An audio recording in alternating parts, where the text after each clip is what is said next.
Welcome to another blog. Please remember to like and subscribe and share the content. The aim of this channel is to share information, and I'd like to address the issue of equity in group work in this presentation.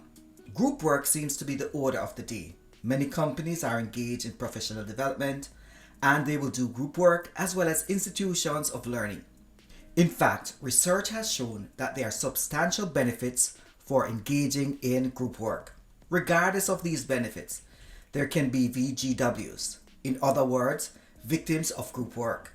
The fact is, if groups are not composed correctly, there will be exclusion of voices, discriminatory practices, and possible microaggressions which could lead to psychological harm. Before moving on to address the issue of equity, it is important to understand the stages and processes involving group formation. Therefore, I will pull on Tuckman's stages of group formation. I came across Tuckman's stages of group formation in the 1990s. Tuckman suggests that a group will go through several stages, which include forming, storming, norming, performing, and adjourning. In the forming process, there is the establishment of ground rules. In the storming process, group members will communicate their feelings and be resistant to control of other group members taking on a leadership role. In the norming stage, group members realize that they can work together and make the mission possible. The sense of a collective aim allows for the group to develop a sense of trust as they work together. The final stage is adjourning. At this stage, the group will assess their accomplishments and recognize their own contribution to the mission. Now that we have explored the stages of group formation, let me explain the concept of equity in group work. Equity in group work is the ability to set the stage for the inclusion of all members of the group, regardless of their race, gender, socioeconomic status, religious persuasion, immigration status, and individual experiences. Within the context of group work, equity ensures that all group members are provided with the structure needed for the group to go through Tuckman processes or stages, as outlined earlier. Equity is also about removing the barriers that would limit sustained engagement in the group work. In addition, let me also say that equity is setting the framework for participation of all group members to be able to contribute based on their strengths and to learn from others within an atmosphere of trust and honesty. Now, the key question is, how can we create equity within group work or collaborative learning? On reflection, creating equity within this context requires a proactive approach, which includes planning. For example, if you intend to use group work, you will need to communicate to those who are going to be involved the importance of the group activity. Outline the benefits of working in groups within the discipline or field of study. In addition, you need to explain how the group will be structured and evaluated. Create a protocol for expectations of the group's behavior. In addition, you need to consider how the group experiences will connect to the learning outcomes of the class.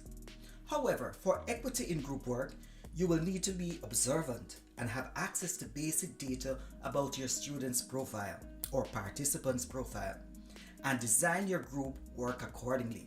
Frankly, in many situations, we know that a self-selection process in group work without guidance of how the group should be formed will not lead to equity.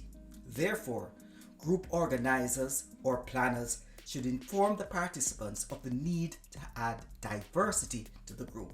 If this doesn't work, you need to be proactive in your action if the group is not showing diversity as it relates to gender, race, ethnicity, disabilities, and so on.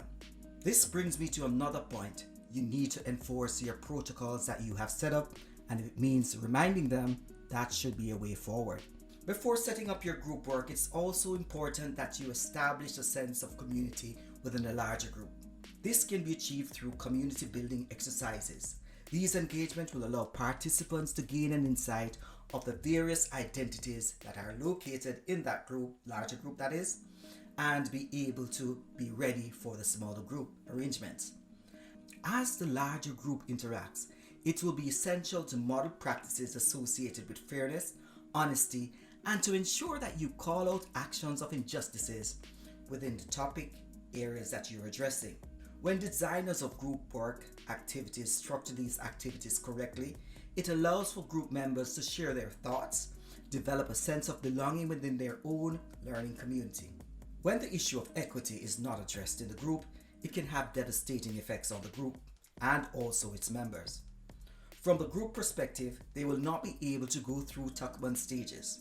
Let us not forget the individual from that group who could be isolated. Within this context, they will feel not valued and could experience other issues that will not enhance their own learning experiences. Microaggressions can also impact the individual who is excluded or isolated. For example, what if the isolation was caused by discriminatory discourses within the group formation process? For example, someone mentioned that immigrants should go back home. Unknowing to the group members is that someone in that group is also an undocumented immigrant. This brings me again to the reality that there must be guidance when considering group work. These guidance must be clearly stated in your document of operations. For universities, you might want to mention that in your syllabus. For institutions that are doing professional development, you might want to put that in your course that you're going to be deploying. In summary, group work can be problematic. However, just remember, you must consider equity, because equity can help create equal opportunities and fairness. Planning for equity helps in moving on each group to the stages outlined by Tuckman and can provide a pathway for better learning experiences. I want to say at this time, remember, we must plan proactively to ensure that equity is a part of our group planning process. Thanks, and that's all for now.